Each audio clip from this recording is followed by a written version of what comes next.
So my series of videos focusing on emotional intelligence were inspired by an article called How Emotional Intelligence is Reshaping Leadership in the US Air Force by one of my favourite writers, bloggers, Kevin Cruz. And the reason it struck me is a great story that he includes from the US Air Force.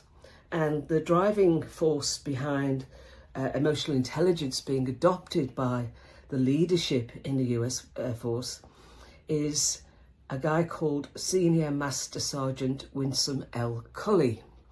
And you and I know that when we mention emotional intelligence, the eye roll happens. It's like, yeah, I've got this covered. I know all about that. And what Cully does in his workshops, he asks the question first, so who thinks they score highly on emotional intelligence? And generally, most of the hands go up in the air. And he says, okay, keep your hands up in the air. Now, who can name the 4 components of emotional intelligence without Googling it? And most hands, if not all, go down. And it's a good test, and it makes people aware that they really don't know what it's about.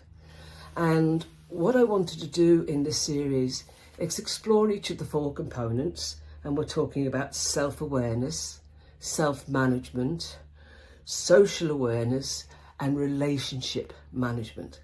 But I wanted to bring them to life to try and overcome the eye rolling that happens when we mention emotional intelligence, EI or EQ, whatever you want to call it.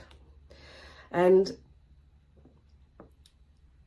one of the things that Cruz explains is the results that have taken place in the US Air Force.